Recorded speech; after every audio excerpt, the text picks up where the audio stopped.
what are we trying to achieve generally by it? And then how do we work with environmental law in that structure? And as I'll explain, environmental law tends to be the epicenter of federalism controversies, that is, between national and local power. And for purposes of this discussion, often, if I just use the two, national and local, local it includes provinces and localities in Nepal. It's just national versus more local. And sometimes I'll get more specific. Joni is definitely going to get into the 3 tiers here. But in the US, we tend to think in terms of national and local. National states, just national and local. And then the US experience with environmental governance in a federal system, and potential lessons with in mind, what is federalism good for? How do we achieve that? The good governance values in the context of environmental protection.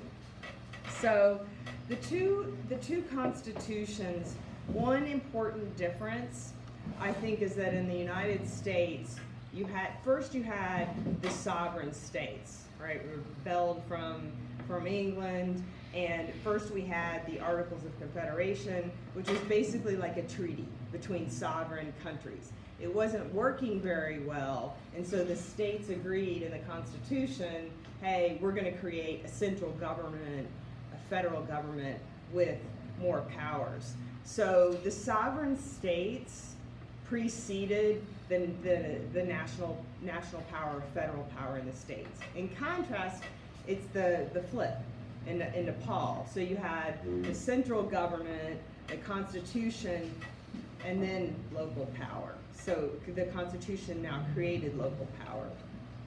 I think that for comparative purposes, there's still some important lessons in environmental protection and other areas of law and policy.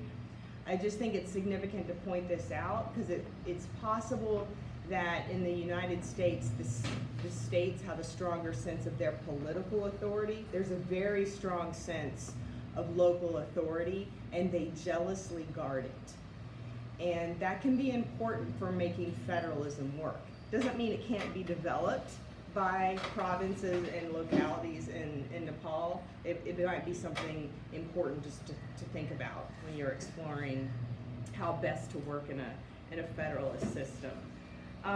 So also because of its origins, the US Constitution is very, very short by international standards. So my students complain about reading it, but it is, I got a PDF of it, and it's about 12 pages in length. So for comparative purposes, the English translation that I had, the Nepali Constitution, was 220 pages in PDF length. So and that's pretty comparable to most countries.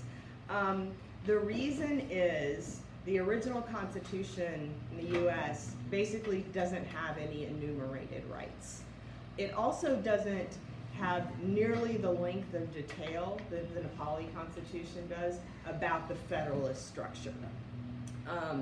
So it's basically, it just specifies the power of the national government. Our founders thought, we don't need rights because we just have to rein in the powers of the national government, and all rights are automatically going to be protected. They turned out to be very, very wrong, and since then there have been some amendments with limited rights, but at the time there's a lot of detail about national powers, but not much else. So state and local power is what's known as residual in the United States. The idea is that the states, local powers existed first. So everything that they didn't give the national government remains theirs. So in specified national powers, the rest remains to the states. So this is basically the federalism text in the US Constitution. This is, there's a few other references to the states, but this is all we have to go on in terms of the federalist structure. So there's a lot of constitutional cases interpreting what the federalist structure means. This is just residual. Power is not delegated to the United States, that is our federal government. They're still the states. They remain with the states. In the Nepali constitutional text, it's much more detailed. So all three levels, the powers of all three levels of government are specified. As Joni's talk will make clear, there's still going to be a lot of interpretation that's required to determine, in the context of environmental protection, whose powers are what. There always are, but it's much more detailed than the United States. And because the national government pre-existed, that's what's residual. It's not the states. So Article 59 says the Federation has any power not enumerated here in the Constitution. So that's two important basic structural differences. In both of the texts, there's what's known as preemption. So whenever you have a federal structure, multiple levels of government, you have to have some kind of law about whose law is supreme when there's conflicting law. So if there's a local law that conflicts with a federal law, somebody's got to trump. Somebody's law has to trump. And in both cases, it's the central government. So they do have to be constitutionally valid, though. So constitutionally valid laws are going to trump state laws, local laws, provincial laws. This is Article 6 of the United States Constitution. Same thing in the Nepali text, except it specifies all three levels. So federal law trumps everything, and then state law trumps the local laws. So that's the case in both. This can get interesting when you have federalism fights. So in the context of environmental protection, this is why I'm pointing it out, because I know it's kind of boring. But if the federal law is less protective than local law, say in the context of environment, say federal law has the emission standards are lower than the emission standards that a state wants to pass. And the federal government says that conflicts, our law trumps, that means you have a less protective law that trumps all state laws. And that makes it difficult for localities to up the bar in terms of protection. So I'll talk about that more later, but it's something important to note that you can have federal government preempting local law. So as I mentioned, the U.S. Constitution is very short, one of the reasons being we don't have any rights in the original Constitution. The amendments have some, but very few. So we have no explicit reference at all to environmental protection, unlike the Nepali Constitution and most countries' constitution, most international treaties. There are some pending cases that are arguing some very broadly worded protections, in particular the right to due process in the United States, include a right to a climate system capable of sustaining human life. It's really interesting to see what's happening with those cases, but so far they are just at the trial level, and I don't know what'll happen. It'll be very difficult to get that kind of right read into the U.S. Constitution, but we'll see. There's no explicit reference at all. In contrast, and Joni may correct me, but reading it, at least the English translation, these are the ones I found. You have several explicit references, including right to a clean and healthy environment, access to clean drinking water and sanitation. Also, the policies of the state include to protect, promote, make environmental friendly, sustainable use of natural resources, adopting the concept of intergenerational equity. That's way ahead of the U.S. I wish we had language like that in our Constitution. It would make environmental protection much easier, but we don't.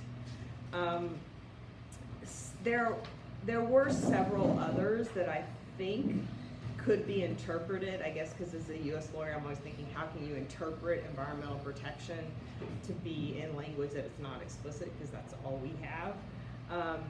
But just to note, there's a few. There's a right to information in Article 27, the right to food in Article 36, right to social justice in Article 42, and right to consumer protection in Article 44. I think all of those eventually could be read as including significant environmental protections. So there's significant amount constitutionally there that I think is really good news for environmental protection, if implemented. That's always the question. So federalism, what is it good for? I think it's really easy to think of federalism as a contest between federal and local authority. And it is in the sense that it's separation of powers, just like you have horizontal separation of powers between the legislator, the executive, and the judiciary. At the federal level, you have vertical separation between national and local, but it's really not best understood as just a vying for power. I think the best way to understand it is it's a strategy for, sorry about the mess up on the PowerPoint, that's clear values, a strategy for good governance. It is about being more protective, whether it's environmental law or any place else. It's about it's about the people. It's about self-governing. How can we make self-governing democracy stronger? And so I think it's important to be clear on the values that we're going for with federalism before talking about how do we forge strong environmental protections or any other sort of protections under that system. And there are probably more. These are the values that I think are most important. So you have checks and balances, basically protecting against governmental overreach. The more separation of powers you have, the more protective you have in terms of governmental overreach. So same thing with horizontal separation, it's just another layer. I think this is often overlooked, but it can enable very meaningful democratic participation. People often feel more connected and more motivated to be involved in elections, policy making generally at the local level, because it's more immediate to them than the national level, and often that can lead to more involvement in the national level.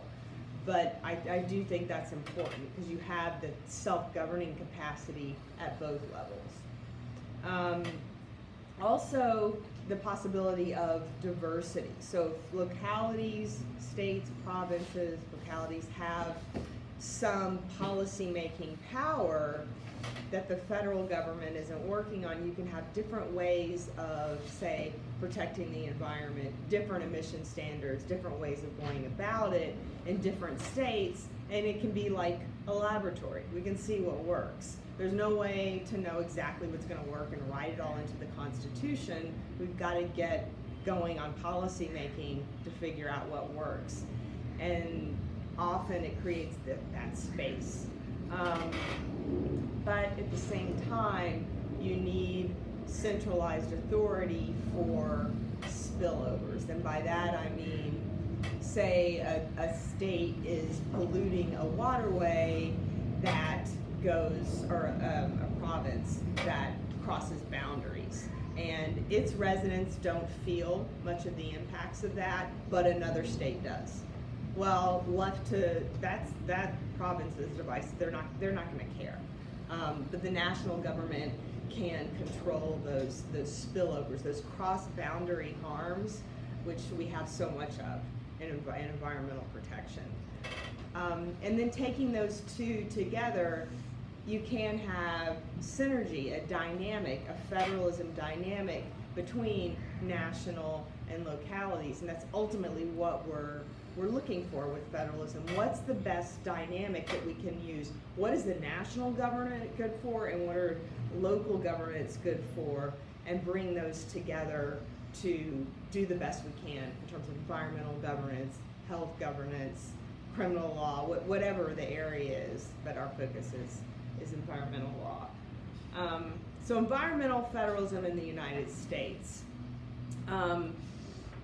The issue here is you can have very, very contentious issues arise, and I'll talk about it just briefly, but some of our most contentious federalism cases, Supreme Court cases in the United States, are about environmental law. And the reason is that both sides, both the national government and the local government, have strong claims of authority. Because environmental problems, climate change, waterways, air pollution, they're big and they're transboundary. Not even national boundaries, but international boundaries. On the other hand, all of the things that cause those problems, those transboundary problems, are located somewhere. So polluting factories, vehicles, the pollution is happening within boundaries of somewhere. So it's connected to land, and states, localities have a strong claim to regulating the land and the things on their land within boundaries.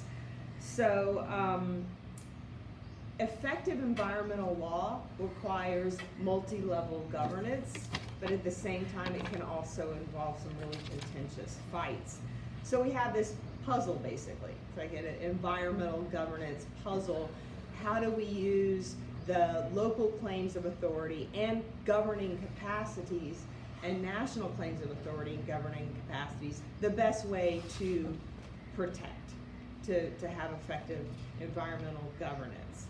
So tackling this puzzle in an environmental system is, what's the right balance? And it might be different in the context of water law than it is in regulating, say, vehicle emission standards. And we have to think about the relative capacities in each of those instances. So as I mentioned, in the U.S. and likely as the Nepali Constitution plays out, environmental law will be really contentious. I call it well, I don't actually, Professor Aaron Ryan, the canary in federalism's coal mine. As I mentioned, most of the U.S. Supreme Court's most contentious federalism cases are environmental cases. And the question is, why? And basically, environmental law is so hard because everyone has a strong claim that I get to decide for the reasons I stated before. It allocates power in regulatory context where state federal claims authority, they're at their strongest. It's our land, it's within our boundaries, but the pollution, whatever the harm is transboundary, that's federal. So that's just the nature of the problem. I think that this is connected to land use. It's because it is the case with criminal law, health law, education law. There's strong national claims and state claims, but in the case of environmental problems, it's that connection to land use. So I'm just trying to speed up, so I'm actually going a little over time here. So for example, in the context of water pollution, hold on one second, I'm just gonna go to the next one. Water pollution expertise. You're gonna really need local expertise. As I mentioned, interstate waterways, you need the federal government to control spillover problems.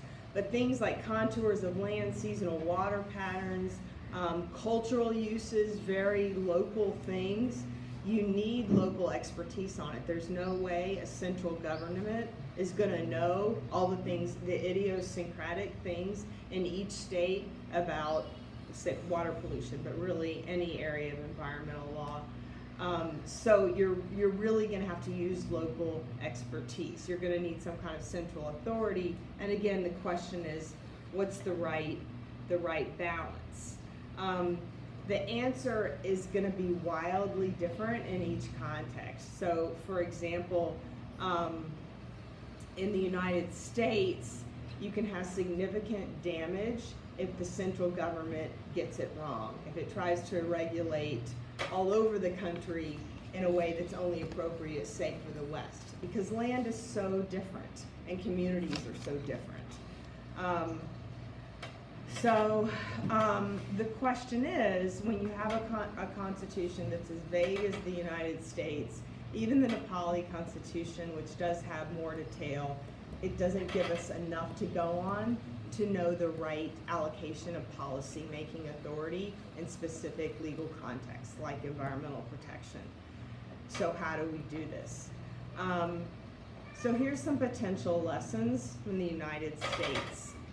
And I'm just gonna talk very generally, and then if there are questions after Joni talks, I can talk in more detail about any of these laws that I mentioned. I just wanted to revisit the slide about the good governance values, because this is what we're ultimately aiming for in the context of environmental law. And this is what it's ultimately about in both constitutions. The Nepali constitution starts with, we the people of Nepal. We're doing this in order to have a better government. Same thing with the US Constitution, we the people. So in the Nepali Constitution, it's not for the national government creating it. In the context of the United States, it's not these states that created it, it's the people. And it created a federal system in order to have a better government. In the context of environmental protection, whatever that means in the context of the country. So I think that's really important to remember. So in the United States, when things got just up and running with the Supreme Court and state and federal government started fighting for authority, the Supreme Court didn't know what to do. This is shortly after 1787, when the court was just created, things were just getting up and running. So what it tried, the initial cases, what it tried to do was just have sharp dividing lines. This is state authority, this is federal authority, and the theory was known as dual federalism. When you get into complex governance, particularly things like environmental governance, that just doesn't work. There's overlap. There's a gray, what I call an interjurisdictional gray area, where you have overlapping authority. The Supreme Court cases now are better characterized as cooperative federalism that recognize these gray areas. And complex technological, scientific issues that we deal with in environmental governance and so many other issues, there's no other way to talk about it. Maybe that worked for a few years after 1787, this sharp line. It doesn't work now, environmental protection or anything else. So cooperative environmental governance. The usual model in environmental law and other contexts in the United States is that their national judgment leads on the floor, the basic standards, and local judgment leads on implementing it. So for example, water pollution expertise that I mentioned, maybe the federal government has very general discharge standards, what you can put in waterways, but the states figure out how to implement that with the factories within their boundaries because they have the local expertise. So these are just some examples of laws and examples of cooperative federalism. So coordinated capacity, and in the US we have a bunch of acronyms in environmental law. My students hate it, but it's just the way it is. So that is the Emergency Planning and Community Rights Act. It's a part of our toxic waste legislation. And the coordinated capacity is used, I was actually talking to Joni about this yesterday, with emergency planning, just like water pollution, local expertise is very, very important. because localities know their residents, they know the map out of the structure, all the things that you need for emergency planning. The federal government just can't do it. So that act, for example, it's congressional, it's federal legislation, and Congress has certain basic general standards.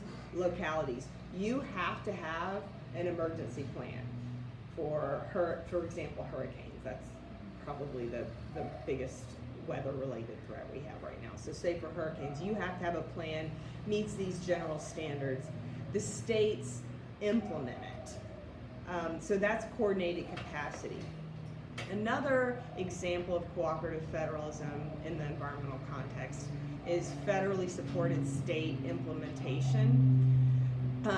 The example is the Coastal Zone Management Act. So right now in the United States, coastal zones, states still have complete control over.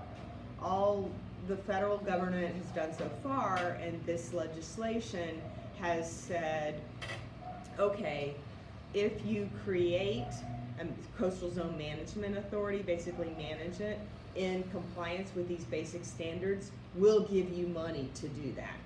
So here's a carrot. If you do this, you have to be in compliance with the federal standards, but if you do this, then you'll get federal money. And localities mostly need federal money to accomplish what they want to accomplish. So that's basically just a carrot. Related, another cooperative federalism means of doing that is what's known as conditional preemption. So that's similar, that's the Clean Air Act. That's the federal government saying, hey, have a program for emission standards, create it for your state. We'll give you money to do so. It has to be in compliance with the federal standards.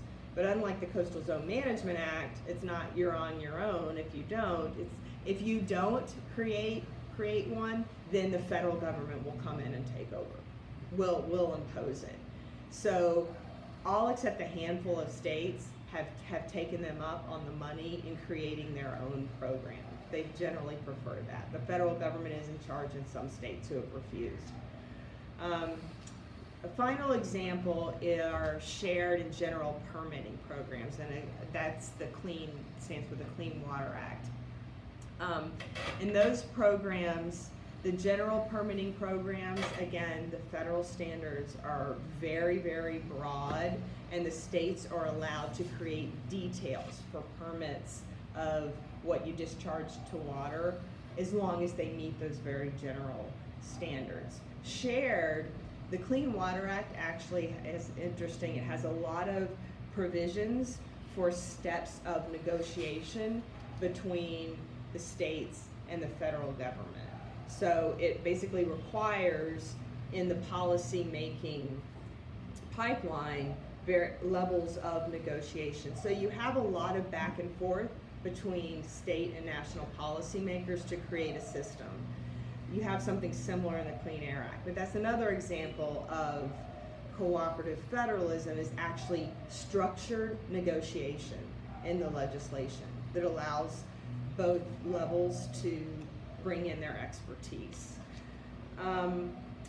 The other thing I wanted to briefly mention was not only legislation, but litigation, at least in the United States, can be important.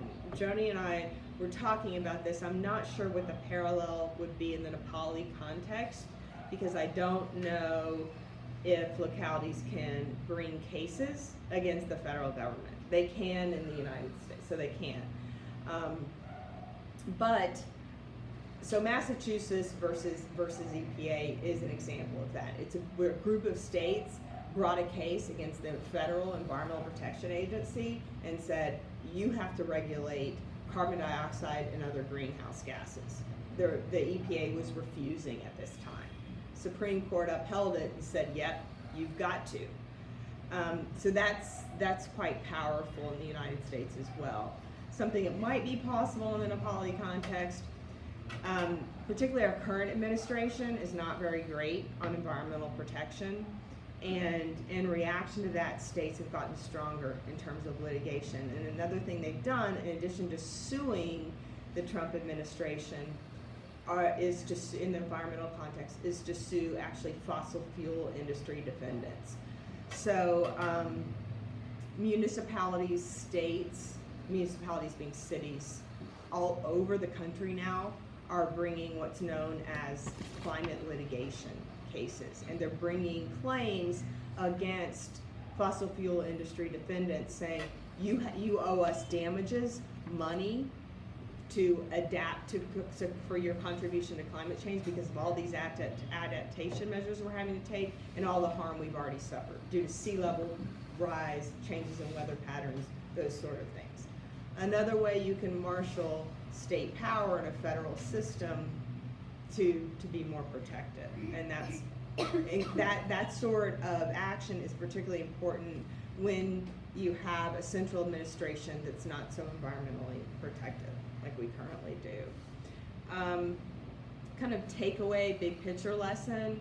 Again, I don't think this is a zero-sum game. The idea of you win, federal government wins, localities lose. It's not a contest. Again, it's about the people, about winning, the people winning through self-government. But the people have to use it. They have to use their local powers, governing powers, and the federal powers, and play them against each other. That's essential for it to work. But environmental federalism in the cooperative sense, that kind of collaboration is ultimately about good governance, and it can achieve better than just local governance or just national governance. Together, the synergy can be quite powerful if done right. So thank you very much. I'm going to turn it over to Joni.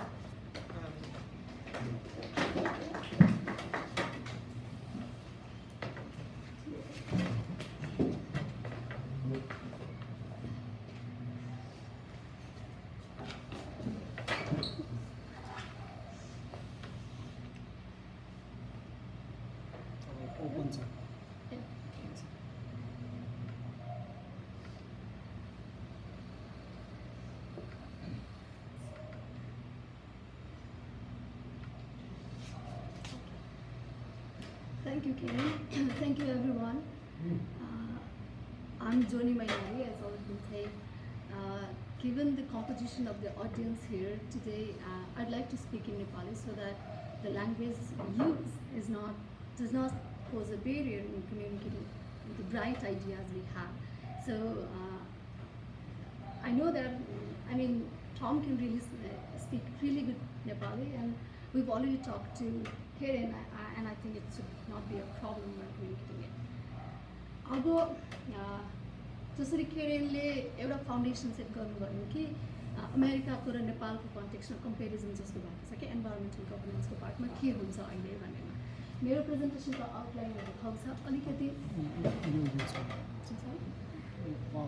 Pointer use गर्दा हुन्छ त्यसमा अलिकति ब्याकग्राउन्डको रूपमा जान्छु म सुरुमा अनि नेपालको कन्स्टिट्युसनमा नै के छ त एन्भाइरोमेन्टल इस्युजहरू भनौँ फन्डामेन्टल राइट्समा के छ डिरेक्टिभ प्रिन्सिपल्समा अनि त्यो गरेर अनुसूचीमा जसरी स्टेटको पावर्सहरू डिभिजन गरेको छ त्यो के छ भन्ने पाटो भन्दा थोरै डिस्कसन गर्छु त्यसमा पनि स्पेसली मेरो फोकस भनेको फङ्सनल असाइनमेन्ट्स माने त्यो डिभिजन अफ पावर एन्भाइरोमेन्टल इस्युजहरूमा कहाँ छ कुन सरकारको मातहतमा छ भन्ने पाटोमा र त्यसको इम्प्लिकेसन एन्भाइरोमेन्टल कन्टेक्स्टमा के हुन्छ ओभरल्यापिङ जुरिस्डिक्सन्सहरू कहाँ छन् भोलि कहाँ समस्या हुन सक्छ भन्ने पाटोमा अथवा अहिले नै के इभल्भ भइरहेको छ भनेर त्यसमा थोरै अब जेनरल हुन्छ कति पार्टमा त्यो जेनरल त्यो कन्क्लुडिङ रिमार्क्स राख्ने गर्छु जस्तो फेडरलिजम उनै भन्नु परेन जस्तो division of sovereign power legal sovereignty amongst 3 tiers of government नेपालको कन्टेक्स्टमा 3टा टियर अफ गभर्मेन्ट छ भने फेडरल स्टेट र लोकल गभर्मेन्टमा त्यो पावर सेयरिङ कसरी छ भनेर देखाउने एउटा फेडरलिजमको बेसिक भनेको त्यो हो नि नेपालको कन्टेक्स्टमा बेसिक स्ट्रक्चर अफ फेडरलिजम चाहिँ कस्तो छ त जुन चाहिँ आर्टिकल 56, 57ले दिन्छ होला त्यो चाहिँ फेडरल प्रोभिन्सियल र लोकल गभर्मेन्टमा। त्यसमा पनि डिभिजन अफ सभरेन पावर चाहिँ आर्टिकल 57 अनुसारबाट हुन्छ भने यसलाई अहिले किन छ त 57, 56 इम्पोर्टेन्ट भन्नेमा अहिले एकछिन हाम्रो छलफलमा पनि आउँछ। त्यसमा बेसिकली मोर इम्पोर्टेन्ट अहिलेकोमा जसरी ड्युअल फेडरलिजमबाट इभल्भ हुँदै अमेरिका पनि कसरी कोअपरेटिभ फेडरलिजममा गयो भन्ने जसरी खेरेनले आफ्नो एक्सपिरियन्सेसहरू भन्नुभयो अमेरिकन एक्सपिरियन्स, त्यसमा हामीलाई कन्स्टिट्युसनली त्यो इन्युमरेटेड कुरा हो कि हामीहरूको फेडरलिजम भनेको कोअपरेटिभ फेडरलिजम हो, न कि ड्युअल फेडरलिजम भन्ने कुरा। आर्टिकल 232ले नै 3टा प्रिन्सिपल कि त्यो 3टा स्टेट स्ट्रक्चर्सहरूको कस्तो हुन्छ त रिलेसनसिप भन्ने पाटोमा बेस्ड अन कोअर्डिनेसन, कोएक्जिस्टेन्स र कोअपरेसन हुनुपर्छ भन्ने पाटोले हामीहरूको कोअपरेटिभ फेडरलिजम हो भन्ने कुरा इन्डिकेट यसैले गर्छ भन्ने देखाउँछ। अब नेपालको कन्टेक्स्टमा हेर्दा फेडरलिजम अब इलेक्सन पश्चातको कन्टेक्स्टमा फेडरलिजम इम्प्लिमेन्ट गर्न थाल्यो। अब अहिले टक अफ द टाउन भनेकै इन अ वे फेडरलिजम जहिले यसमा न्युजमा हेऱ्यो प्रदेशका लोकलका न्युजहरू एउटा न एउटा आइ नराखेको हुँदैन। त्यस अर्थमा हामी यो इलेक्सन पश्चात हामीसँग 2015देखि नै सन् 2015देखि नै कन्स्टिट्युसन त थियो, तर आफ्टर इलेक्सन जब त्यसले पोलिटिकल म्यान्डेट पायो त्यस पश्चात भनेको त्यसको चहल पहल बढ्न थालेको डेफिनेटली देखिन्छ। तर इन्भाइरोमेन्टको कन्टेक्स्टमा भनेको त्यति इमर्ज भइसकेको अवस्था छैन। इन्भाइरोमेन्टल डिस्कोर्सेसहरू इन्भाइरोमेन्टल फेडरलिजमको कन्टेक्स्टमा आइसकेको अवस्था छैन। कुनै कति इस्युजहरू आएका छन्, तर ती इस्युजहरू इन्भाइरोमेन्ट कन्जर्भेसन या प्रोटेक्सनको कन्टेक्स्टमा नभएर रेभेन्यूको कन्टेक्स्टमा आइरहेका अवस्थाहरू छन्। जस्तै उदाहरणको लागि हामी गिटी बालुवा ढुङ्गा कति धेरै सुनिन्छ अहिले होइन, न्युजहरूमा प्रायः आइरहेको हुन्छ। त्यो भनेको गिटी ढुङ्गा चाहिँ अब चुरेलाई कन्जर्भ गर्नु पऱ्यो भन्ने कन्टेक्स्टबाट नभएर त्यहाँनिर रिसोर्स जेनेरेट हुने एस्पेक्ट हुन्छ।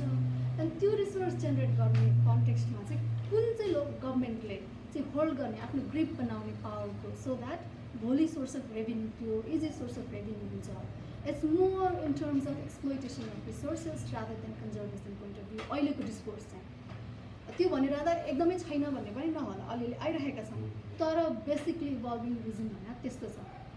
त्यो भएको कारणले गर्दाखेरि आजको मोर डिस्कसन भनेको स्ट्रक्चरल प्रब्लम्समा कन्टेक्स्टमा गर्ने हुन्छ। जस्तो संविधानले के दिएछ या कानुनहरूले के इभल्भिङ कानुनहरूले के दिइरहेका छन्, प्र्याक्टिस भन्दाखेरि पनि कानुनका, किनभने त्यो त संरचना हो, त्यसले भोलि इम्प्लिकेसन्सहरू आउने प्र्याक्टिसमा आउने त त्यस पश्चात हो। त्यो भएर मोर स्ट्रक्चरल र प्रिन्सिपलको कुरा जसले चाहिँ इभल्भिङ डिस्कोर्सलाई इन्डिकेट गर्छ, त्यसले एक्सप्लेन गर्छ भन्ने पाटोबाट छलफल गर्छ।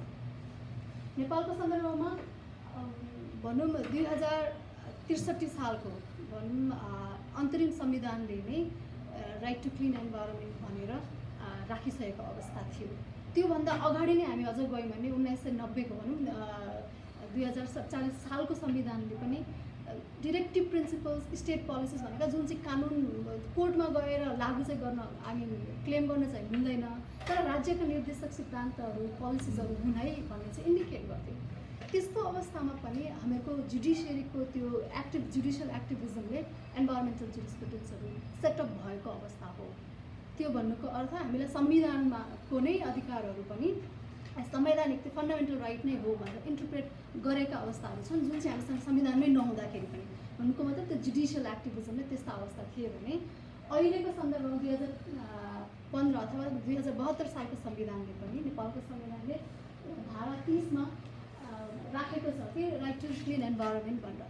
अरूभन्दा डिस्टिङटिभ प्रोभिजन अरू संविधानको भन्दा यसले राखेको भने कम्पेन्सेसनको कुरा पनि राखेको छ भने त्यसलाई पनि संवैधानिक अधिकारको रूपमा राखेको छ भने राइट टु कम्पेन्सेसन। त्यसै गरी सस्टेनेबल डेभलपमेन्ट जस्तै striking balance between economic development र इन्भाइरोमेन्ट प्रोटेक्सनलाई पनि भनेर राखेको अवस्था छ। मलाई मेरो अब्जर्भेसन यो तेस्रो नम्बरमा अलिकति डिफ्रेन्ट छ, अलिक फरक मत राख्छु म यो प्रोभिजन भएको कन्टेक्स्टमा नै। तर आजको हामीहरूको फोकस अर्को भएको भएर यसलाई त्यति धेरै छलफलमा जान चाहिनँ मैले, हामी पछि छलफल गर्न सक्छौँ मेरो पर्सपेक्टिभबाट। त्यसै गरी हामीसँग डिरेक्टिभ प्रिन्सिपल्स स्टेट पोलिसिजहरू छन् जुन नेचुरल रिसोर्सेसको प्रमोसन कन्जर्भेसन युटिलाइजेसनलाई पनि प्रमोट गर्न, जस्तो अघि खेरले पनि भन्नुभयो कि इन्टरजेनेरेसनल एक्विटी लगायतका प्रिन्सिपल्सहरू पनि त्यसमा राखिसकेको अवस्था भने हाम्रोमा छ। यसो हेर्दाखेरि कभर नगरेको के छ होला जस्तो हुन्छ हाम्रो संविधानले। त्यसर्थ अब मेरो मेजर एरिया जुन हामी आज छलफल गर्न गइरहेको पार्टमा चाहिँ यो पार्टबाट स्टार्ट हुन्छ कि हाम्रो संविधानले अघि मैले भने 3वटा लेयरमा डिभाइड गरेको छ, 3टा टियर्स अफ गभर्नेन्स स्ट्रक्चर छ भन्नेमा। जस्तै यो अनुसूची संविधानको नै यो अनुसूची 5मा फेडरल गभर्मेन्टका एक्सक्लुसिभ राइट्सहरू के हुन्छन् त भनेर राखेको छ भने अनुसूची 6ले प्रोभिन्सियल गभर्मेन्टका एक्सक्लुसिभ राइट्सहरू भनेको ल केमा चाहिँ उनीहरूले कानुन बनाउन सक्छन् त, उनीहरूको कानुन बनाउने इम्प्लिमेन्ट गर्ने अधिकारहरू के हुन् त भन्नेमा प्रोभिन्सको छ भने लोकलको अनुसूची 8मा जसले 22वटा समस्या भनौँ अधिकारहरू। त्यसै गरी सेयर्ड उसमा हेर्ने हो भने फेडरल र प्रोभिन्सको यो अनुसूची 7ले दिन्छ 2टाले मिलेर गर्नुपर्ने भन्ने कुरामा, जहाँ चाहिँ 25वटा छन् भने 3वटाले मिलेर गर्नुपर्ने भनेको यो 9 नम्बरको भनौँ 9 अनुसूची 9मा छ, जहाँ चाहिँ 15वटा ती लिगल म्यान्डेट्सहरू छन् भन्नुको अर्थ यो चाहिँ यसरी डिभाइड गरेको छ भने यो चाहिँ जेनरल हो, इन्भाइरोमेन्टको मात्रै होइन, यो जेनरल हो। अब यहाँनिर सबैभन्दा महत्त्वपूर्ण कुरा आउँछ यो धारा 57को 6 र 7मा के भनिएको छ स्पष्टसँग भने त्यो चाहिँ स्टेटले पावर कसरी युज गर्ने, कुन कानुन कोसँग मिल्छ भन्ने पाटोमा अलिकति हामीले अमेरिकन सिस्टममा अलिकति थोरै फरक कस्तो छ भनेर हेर्नुपर्छ भन्दाखेरि यो कन्टेक्स्टमा भनौँ 3टैको जुन कमन जुरिस्डिक्सन भएको पार्ट छ त्यसमा यदि कुनै कानुन फेडरल कानुनसँग कुनै स्टेटको कानुन या लोकल कानुन बाज्यो भने फेडरल लागू हुन्छ, अनि फेडरल स्टेटको कानुन अथवा प्रोभिन्सको कानुनसँग लोकलको कानुन बाज्यो भने प्रोभिन्स लागू हुन्छ भने यो 7को सन्दर्भमा पनि फेडरल र प्रोभिन्समा बाज्यको हदमा प्रोभिन्सको बाज्यको हदसम्ममा फेडरल लागू हुन्छ त्यो भनिदिएको छ यो 2टा प्रोभिजनमा। तर योसँग भएको प्रोभिजन यदि यहाँ पनि छ या सेयरमा छ भने के हुन्छ भन्ने कुरामा साइलेन्ट छ संविधान। त्यस अर्थमा यसलाई हेर्ने हो भने यो प्रोभिजनमा यति जुन संविधानका 35वटा हुन्छ फेडरलले बनाउन सक्छ, जसरी प्रोभिन्सले पनि बनाउन सक्छ, यसको लोकलले पनि बनाउन सक्छ यदि त्यो एक्सक्लुसिभ राइटको पार्टमा छन् भने।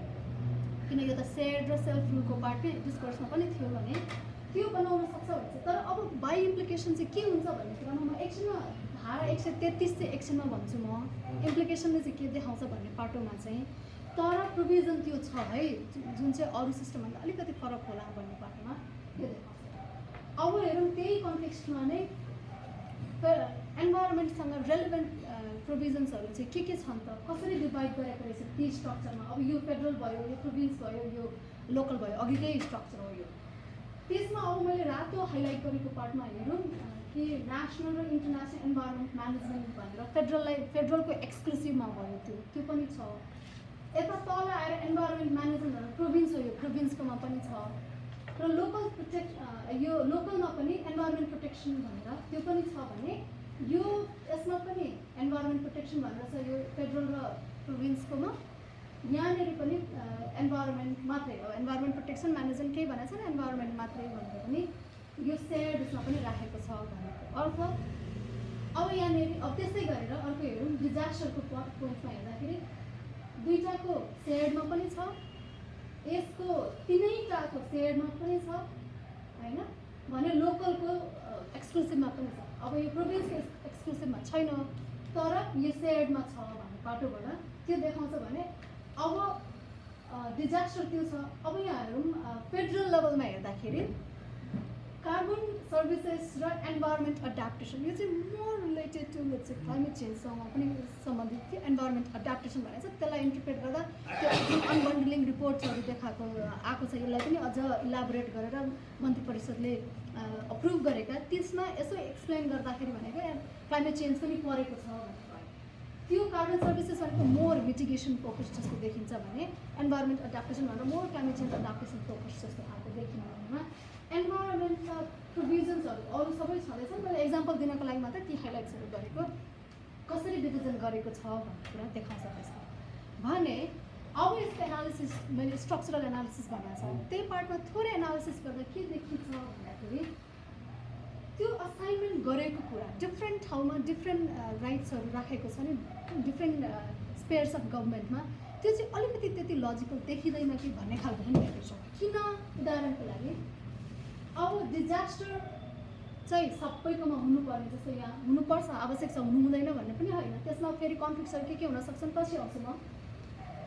डिजास्टर म्यानेजमेन्ट यदि लोकलको पनि हुन्छ अनि यहाँ भनौँ यसको सेयर्ड पनि हुन्छ यसको सेयर्ड पनि हुन्छ फेडरलमा पनि हुन्छ यदि भने एन्ड क्लाइमेट चेन्ज किन हुँदैन उदाहरणको लागि एन्ड एडाप्टेसन किन लोकल गभर्मेन्टको लागि त्यति नै इस्यु होइन।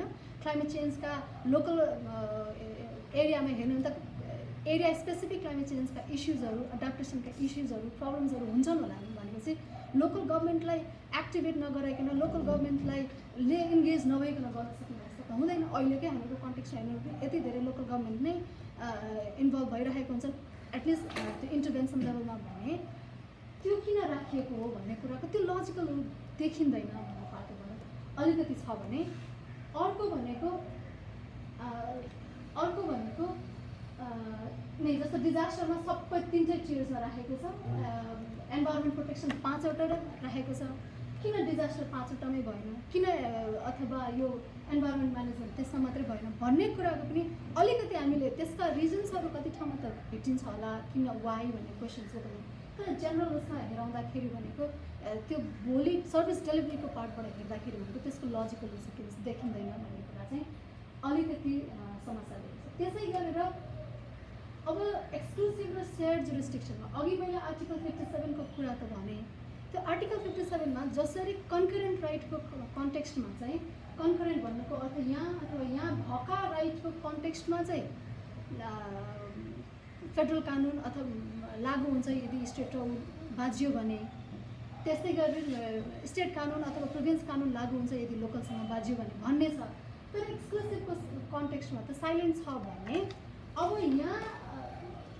यहाँ उदाहरणको लागि कुनै प्रोभिजन छैन भने यहाँ यो एक्सक्लुसिभ भएको अथवा यहाँ भए तापनि लोकलको पनि एक्सक्लुसिभ राइट्सको कन्टेक्स्टमा छ भने लोकलले बनाउन पाउने कि नपाउने त कानुन किन कि त फेडरल चाहिँ एक्सक्लुसिभ ठुलो हुन्छ लोकलको एक्सक्लुसिभ भन्दा या प्रोभिन्सको एक्सक्लुसिभ भन्दा भन्ने हुनु पर्यो संविधानमा, त्यो त छैन फेरि पनि होइन। त्यो नभएको कन्टेक्स्टमा यसको बारेमा त बोलिदियो यसको कन्टेक्स्टमा के हुन्छ भन्ने कुराले अलिकति इन्टरप्रिटेसनमा चाहिँ अब फेरि मैले यो एकदम ग्रिन पिक्चर मात्रै देखेको छैन म पछि पनि भन्छु तर त्यो समस्याहरू देखिन सक्छ जसले गर्दाखेरि एक्सक्लुसिभ र कन्करेन्ट राइट्सहरूकोमा त्यो ओभरल्याप्स देखेर कन्फ्लिक्ट्सहरू आउन सक्ने जुन अहिले नै सर्फेस हुन थालिसकेको छ कति कन्फ्लिक्ट्सहरू कि कसको चाहिँ अधिकार हो त भन्ने कुरा भने यी समस्या यी कारणले गर्दा ती ओभरल्याप्सहरूको कारणले गर्दाखेरि पनि त्यो समस्या आएको देखिन सक्ने सम्भावनाहरू धेरै छ। त्यसै गरी अब भनौँ ओभरल्यापिङ जुरिस्डिक्सन देखियो कति धेरै ठाउँमा त्यो धेरै ठाउँमा ओभरल्यापिङ जुरिस्डिक्सन भएको कन्टेक्स्टमा भनेको त्यसै पनि भनौँ एन्भाइरोमेन्टका इस्युज होइन क्लाइमेट चेन्जका इस्युज जस्तो अमेरिकामा पनि छैनन् अरू धेरै देशमा भनेको ती भनेका त कुनै पनि देशमा पनि एन्भाइरोमेन्टका इस्युज भनेको त भेरी अनपपुलर इस्युजहरू हो नि फर पोलिटिकल लिडरसिप भनौँ उदाहरणका लागि कि म वातावरणमा काम गर्छु भनेको आधारबाट कसैले मुद्दा इलेक्सन जितेको छ त छैन नि होइन जित्दैन नि त्यो भएर त पोलिटिकल लिडर्सहरूलाई अथवा डिसिजन मेकर्सहरूलाई त्यसमा काम गराउनको लागि इन्सेन्टिभ्स हुँदैन किन भन्दाखेरि दे आर अनपपुलर इस्युज भने र हामीसँग भनौँ कन्करेन्ट राइट्समा कुराहरू धेरै छन्। त्यो कन्करेन्टमा भनेको यदि रिसोर्स हुने भयो भने सबैले म गर्छु भन्ने होला तर यदि रिसोर्स छैन भने सिफ्टिङ रेस्पोन्सिबिलिटी हुन्छ त्यो त फेडरलले गर्नु नि हामीलाई फेडरलले केही दिएको छैन हामी किन गर्ने भन्दा लोकलले या प्रोभिन्सको अथवा फेडरलले भन्दा त्यो त कहाँ स्थानीय स्तरमा काम नगरी पनि हुन्छ स्थानीयले गर्नु पऱ्यो कि भनेर प्रोभिन्सले स्टेटले अथवा फेडरलले भन्ला त्यस अर्थमा चाहिँ त्यो सिफ्टिङ अफ रेस्पोन्सिबिलिटी त्यो रेस्पोन्सिबिलिटी अथवा अकाउन्टेबिलिटी ग्याप हुन सक्ने सम्भावना धेरै देखिन्छ यो कन्टेक्स्टमा किन भन्दा त्यो कन्फ्युजनले गर्दा त्यो कन्करेन्ट राइटमा त्यो ओभरल्याप भएको कन्टेक्स्ट त्यो देखिन सक्ने अवस्थाहरू छ भन्ने भयो। त्यसै गरी अर्को इम्पोर्टेन्ट कुरा भनेको अहिले लोकल गभर्मेन्टले गर्न चाहँदाखेरि जति काम गर्न सक्ने भन्ने एनफ राइट्सहरू छ जुन हामीले अघि सेयर्ड जुरिस्डिक्सनमा अथवा एक्सक्लुसिभमा पनि हामीले हेऱ्यौँ नि काम एन्भाइरोमेन्टमा पनि काम गर्न सक्छ तर कन्डिसन छ, पैसा आफै गर होइन, पैसा छ भने गर, कसै संविधानले रोकेको छैन हो नि त त्यो भनेको, इम्प्लाइडली भनेको संविधानले काहीँ रोकेको छैन, you can work if you can generate income पनि हो, आई मिन रेभिन्यूले असाइन गर्न सक्छ भने किन भन्दाखेरि हामीसँग असाइनमेन्ट्सहरू चाहिँ धेरै भयो, तर रेभिन्यूको कन्टेक्स्ट हेर्दाखेरि भनेको थोरै यो प्री फेडरल स्ट्रक्चर भनौँ युनिटरी सिस्टम भन्दा त्यति धेरै फरक छैन रेभिन्यूका सोर्सेसहरूकोमा भन्ने क्रिटिक्सहरू आउन थालेको छ। 2017मा नै वर्ल्ड ब्याङ्कले एउटा निकालेको रिपोर्टले भनेको छ कि रेभिन्यू जेनेरेसनको पार्ट भनेको प्री फेडरल स्ट्रक्चरभन्दा फरक छैन, अहिले पनि त्यस्तै छ सोर्सेसहरू।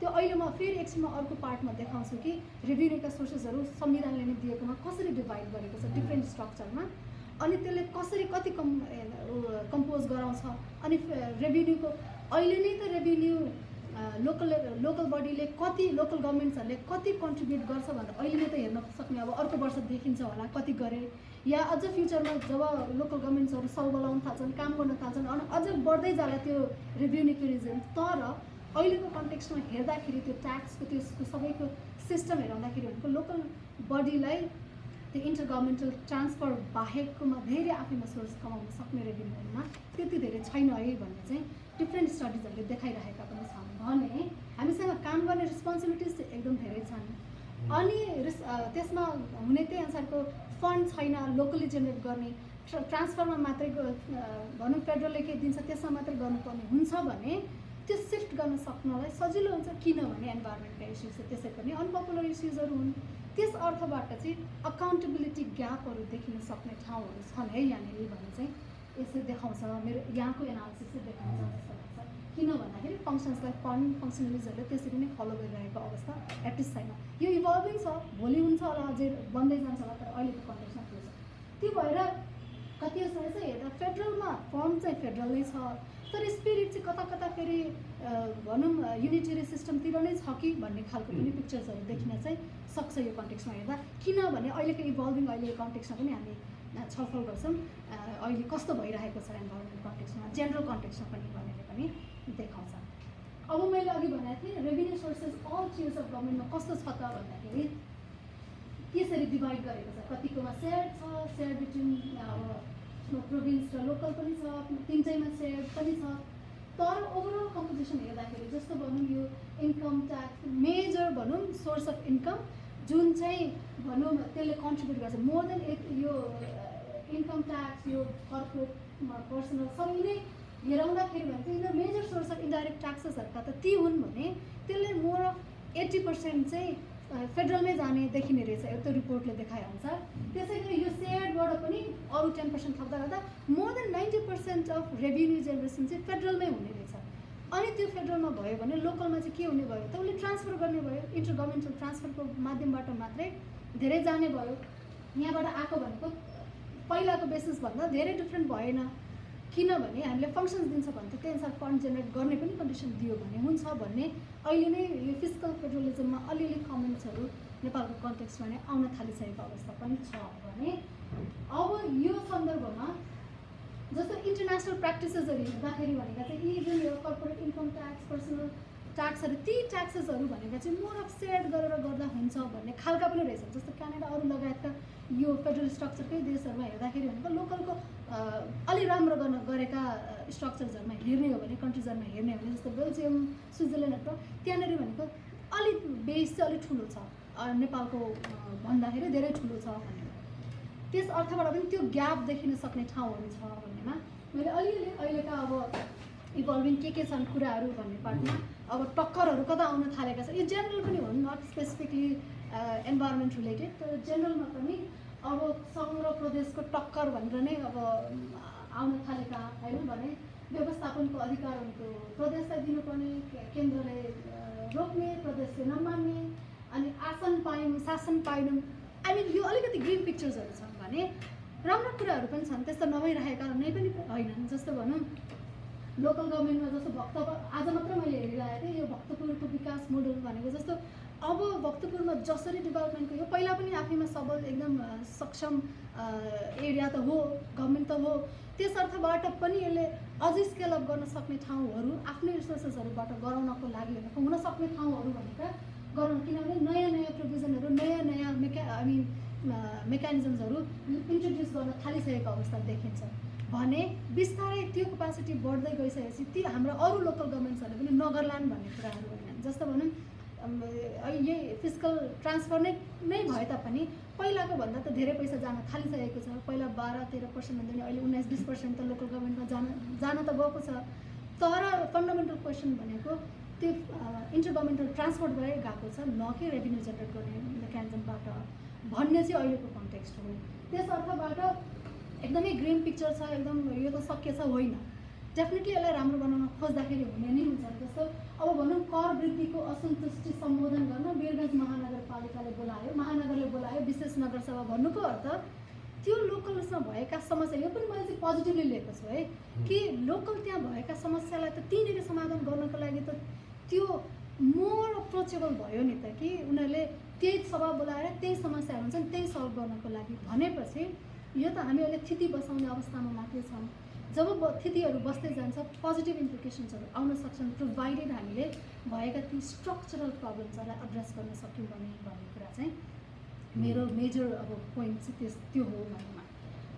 अब त्यसै गरी मैले यो फेडरल गभर्मेन्टकै आफ्टर यो फेडरलिजमकै कन्टेक्स्टमा फरेस्टकै सर पनि हुनुहुँदो रहेछ।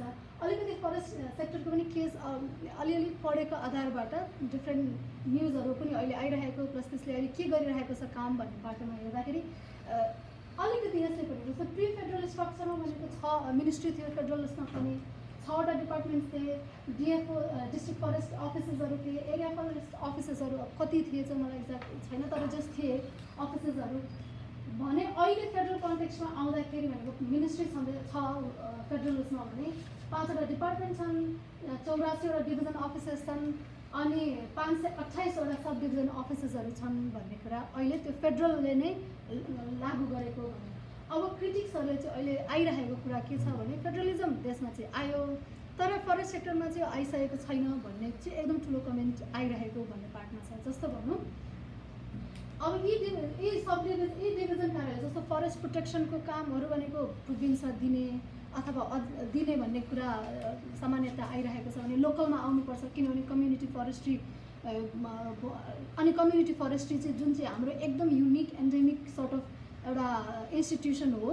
लोकल मान्छेहरूले नै लोकल त्यो रिसोर्स कन्जर्भ गर्ने युटिलाइज गर्ने त्योलाई नै रिस्कमा राखेको छ यो सिस्टमले अहिले भन्ने खालकोमा अलिकति क्रिटिक्सहरू पनि आइरहेको छ कि यो भनेको चाहिँ फरेस्ट प्रोटेक्सन चाहिँ प्रोभिन्समा जानुपर्ने हो कि लोकलमा पुग्नुपर्ने हो भन्नेदेखि लिएर फेडरलले त आफ्नो मातहतको भनौँ ऊ त केही पनि बनाउन चेन्ज गरेको छैन। धेरै 6वटा डिपार्टमेन्टले 5वटा बनाए। अब त्यो डिपार्टमेन्ट र यो सब डिभिजन या भोलि लोकल गभर्मेन्टको प्रोभिन्सको के हुने रिलेसन होइन। धेरै यदि डिभिजन कार्यालयहरू अथवा भनौँ प्रोभिन्सहरूका स्ट्रक्चर्सहरू मोर पावरफुल भयो भने डिपार्टमेन्ट्सहरूको के काम नि त मोर अफ युनिटरी हुने तल लाद्न खोजेको हो कि भन्ने खालको पनि क्रिटिक्सहरूको आउन थालेको छ भन्नुको अर्थ यस्ता केसेसहरू डिफ्रेन्ट आइरहेका छन् भने अब अलिकति के भइरहेको छ त अरू पनि ल मेकिङ प्रोसेसमा नै कन्टेक्स्टमा नै हेर्दाखेरि अब हामीले धमाधम मोडल लहरू बनाइरहेका छौँ होइन। नमुना कानुनहरू भन्दै लोकल गभर्मेन्टमा प्रोभिन्समा पठाउने कार्यहरू सेन्ट्रलबाट फेडरलबाट पठाउने कामहरू भइरहेको छ।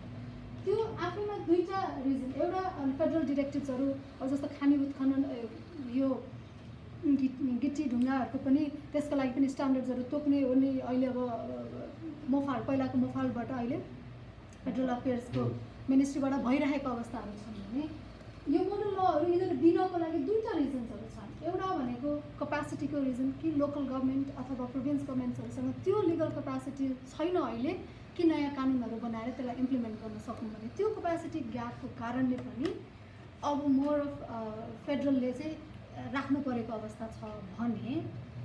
तर अर्को भने त्यो आफैमा एउटा लेजिट रिजन हुनसक्छ एटलिस्ट यो पोइन्टको लागि भने।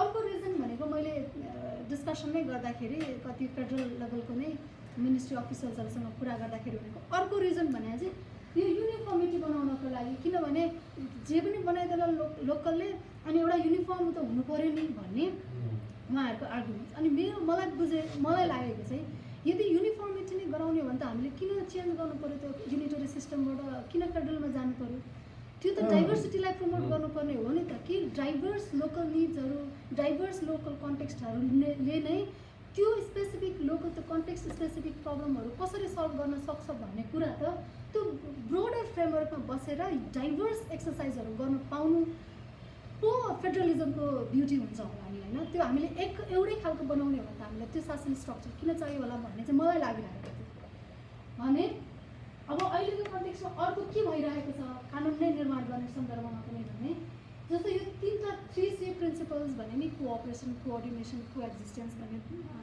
धारा 232 ले दिएको त्यसलाई त अब्जर्भ गर्नुपर्ने हो कि होइन सबै हो त्यो भन्नुको अर्थ कुनै कानुन बनाउँदा त्यो सबै त्यो स्ट्रक्चर्सहरूमा भर्टिकल उसमा त्यो डायलग त्यो कन्भर्सेसन त्यो कोअर्डिनेसन त्यो नेगोसिएसन बार्गेनिङ सबै थोक हुनु पर्यो त्यसले गर्दा कहाँनिर चाहिँ बेस्ट फिट हुन्छ त राख्नको लागि भने त्यो अनुसारबाट संवैधानिक त्यो परिधिभित्र रहेर त्यो डिसिजन गर्नु पर्यो होला नि त होइन तर अहिलेको सन्दर्भमा भनेको जस्तो भनौँ 2015मा सन् 2015मा आयो संविधान 2017मा जब कि हामीहरूको लोकल गभर्मेन्ट कुनै स्ट्रक्चर पनि बनिसकेको पनि थिएन त्यतिखेर अब डिफ्रेन्ट रिजन्स भनौँ disaster risk reduction and management act भनेर फेडरल लेभलमा कानुन बन्यो जुन चाहिँ अघि मैले देखाएको उसमा हेर्ने हो भने त्यो सेयर्ड जुरिस्डिक्सनमा पनि छ त्यो सेयर्ड जुरिस्डिक्सन होस् जुन जुरिस्डिक्सनमा होस् मोस्टली बिकज सेयर्ड जुरिस्डिक्सनमा भइसके पश्चात त झन् त्यसले कम्युनिकेसन बिट्विन डिफ्रेन्ट च्यानल्सहरू माग गर्छ कि गर्दैन गर्छ नि त होइन अनि त्यो कोअर्डिनेसन कोअपरेसन माग गर्छ भने त्यो अहिले नगरेको जस्तो लोकल गभर्मेन्ट अपरेसन एक्ट बनिसकेको छ त्यो गर्दाखेरि पनि हामीले कति त्यो कोअपरेट कोअर्डिनेट गर्नुपर्ने जुन कन्स्टिट्युसनल रेस्पोन्सिबिलिटी त्यो कति गइरहेछ अब अहिले फरेस्ट एक्ट बन्न लाग्दैछ भन्ने ड्राफ्ट उसमा छ अब बन्ने फेजमा छ भन्ने कुरा आउँदैछ त्यो गराउँदाखेरि अब लोकलको त यति धेरै विरोध छ त्यो एक्ट आफै बनेको भने त्यो कोअर्डिनेट गरिरहेको छ कि छैन त वन मन्त्रालयले भन्ने कुराहरू चाहिँ अलिकति गाह्रो छन् है कि यो 3C प्रिन्सिपल्सहरू चाहिँ त्यति धेरै लागु भइरहेको छ छैन अथवा त्यो लिगल कन्सिक्वेन्स के हुन्छ कानुनमा त्यो संवैधानिक अनुसार कसैले कोअपरेट नगरिकन फेडरलले कानुन बनाइदियो अरे उदाहरणको त्यसको लिगल कन्सिक्वेन्स के लोकलले गएर ल यस्तो भइरहेछ मुद्दा गर्नु पर्यो हुँदैन भनेर मुद्दा हाल्न पाउँछ कि पाउँदैन मुद्दा हाल्यो भने त्यो यो त कोअपरेट नगरिकन बनाएको कानुन त्यो भएर हुँदैन भन्ने छ कि छैन त्यो इभल्भ भइरहेछ त्यो सेट एउटा बनिसकेको अवस्था त्यो मेकानिजम बनिसकेको अवस्था भने अब हेर्नु कोर्ट किनभने अल्टिमेटली धेरै यी केसेसहरू भनेको अब कोर्टमा पुगेर टुङ्गो लाग्छन् भन्ने चाहिँ मेरो फाइनल कन्क्लुजन हुनेछ जुन अहिले नै मैले अनि त्यसै गरेर हामीसँग कोअर्डिनेसनका यहीँनिर भनेर 3C प्रिन्सिपलमा नै कोअर्डिनेसन भन्छ कोअर्डिनेसनका मेकानिजम्सहरू छन् होइन जस्तो कन्स्टिट्युसनल बेन्च छ सर्वोच्च अदालतमा नै त्यस्ता इस्युजहरू आयो भने कोर्टले सुप्रिम कोर्टले त्यसलाई इन्टरप्रेट गर्नु पर्यो किनभने इन्टरप्रेट गर्ने मेकानिजम बडी भनेको त्यो हो त्यसको लागि भनेको मोर अब कन्स्टिट्युसनल बेन्च हुने भयो त्यहाँनिर अब हामीसँग सधैँभरि भनौँ जुडिसियरीको लिडरसिपमा नै क्वेसन्सहरू सधैँ भइरहेको कन्टेक्स्टमा कसरी ती कन्स्टिट्युसनलहरू अब इन्टरप्रिटेसन हुन्छन् भन्ने पनि एकदम इन्ट्रेस्टिङ हुन्छ भोलि हेर्नको लागि होइन कि त्यो सक्षमता त्यो क्यापासिटी सबै अब कसैको क्यापासिटी स्पेसिफिक भन्दाखेरि छ छैन हामी सबैको नेसन एज अ होलको छ छैन भन्ने पार्टको हेर्दा त्यो अलिकति ट्रिकी हुने छ भने अब त्यसै गरी पोलिटिकल इस्युजहरूलाई पनि तिनटै टियर्समा भनौँ लोकल टु लोकल प्रदेश र लोकल तिनटै टियर्समा भएका समस्याहरू आए भने पनि एउटा पोलिटिकल भने इन्टर प्रोभिन्सियल काउन्सिल भनेर पनि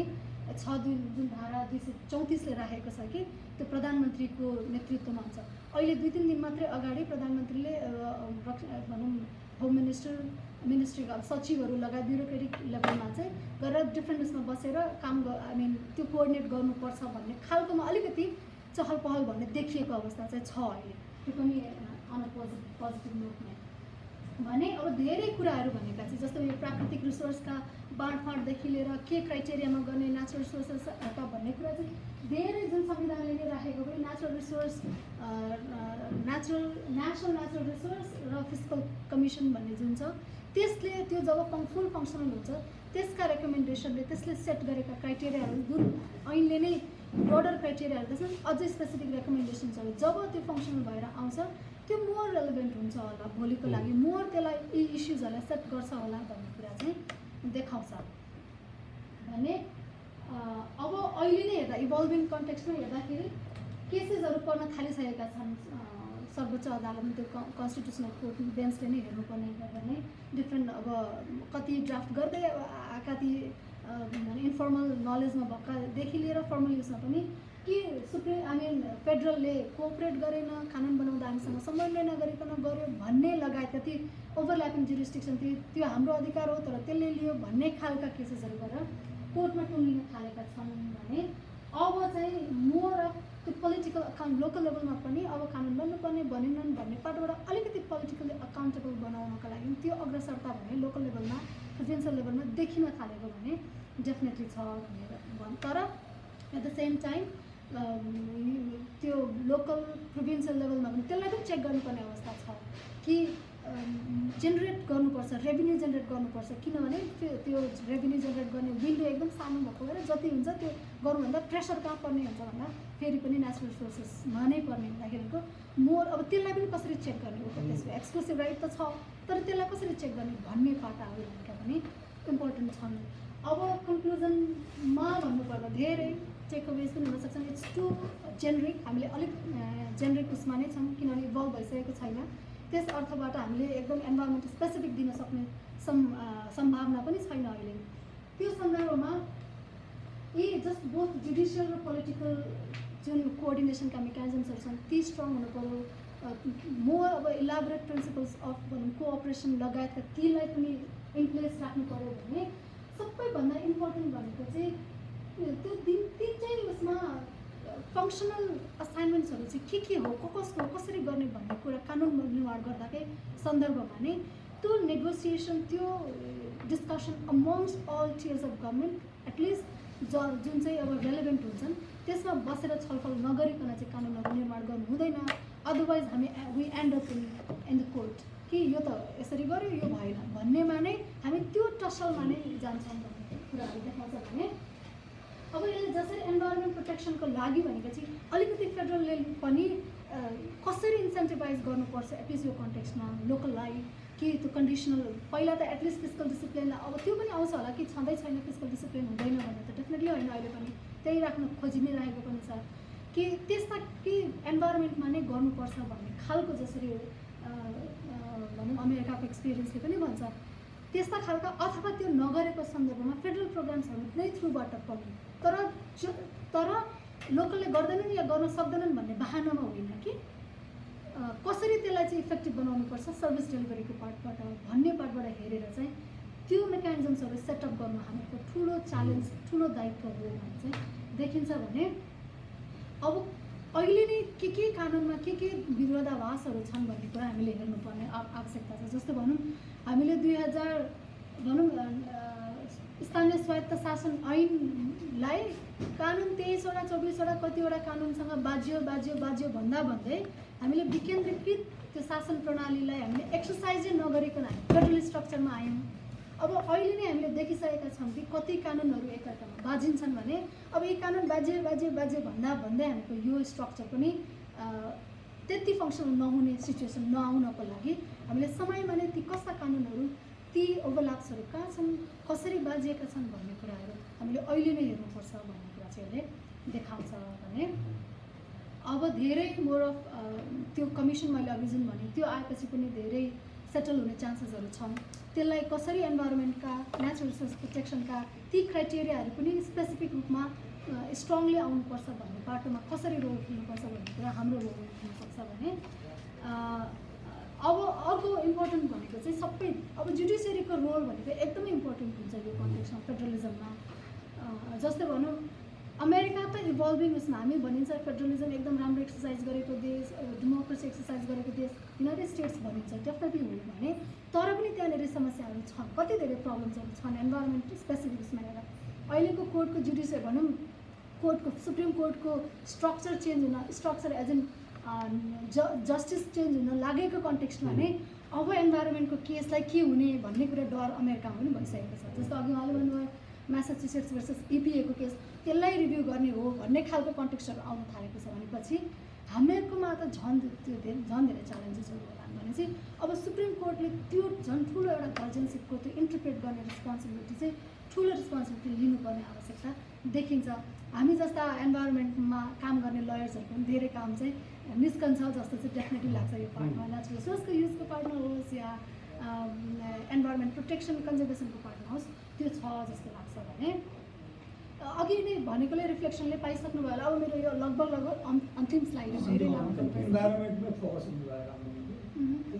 त्यसमा जुरिस्डिक्सनको पार्टमा हेर्दाखेरि ओभरल्यापिङ जुरिस्डिक्सन्सहरूमा त्यो वाटर टाइट कम्पार्टमेन्ट्सहरू बनाएर हेर्न सक्ने फेडरलिजममा सक्ने अवस्था हुँदैन। तर त्यसलाई कसरी ब्यालेन्स गर्नुपर्छ भन्ने चाहिँ मेजर पोइन्ट हुन्छ। भने फेडरलिजम भनेको पनि आफैमा एउटा लङ प्र्याक्टिस, लङ त्यो जुडिसियरीको इन्साइट्सदेखि लिएर भनौँ अमेरिकाकै कन्टेक्स्टमा 1800 उसमा नै त्यस्ता फेडरलिजम जब संविधान आए पश्चात नै अब सेन्ट्रल यो ब्याङ्क भनौँ फेडरलको हुन्छ कि स्टेटको हुन्छ भनेर McCulloch versus Maryland is as an exemplary case in discourse in federalism in the US too, right. So त्यस्तो खालको त्यो प्रेसिडेन्ट्सहरू त्यो राइट फ्रेमवर्क राइट सेटअप गर्नुपर्ने खालको सिचुएसन्स भनेको चाहिँ नेपालमा पनि छ, जहाँ चाहिँ जुडिसियरीको एउटा ठुलो रोल हुन्छ भन्ने कुरा छ। भने नेपालले यस्तो जसरी अघि अमेरिकाको एक्सपिरियन्सेसहरूबाट गुड प्र्याक्टिसेसहरूबाट जसरी सिक्न सक्यो या सक्नुपर्छ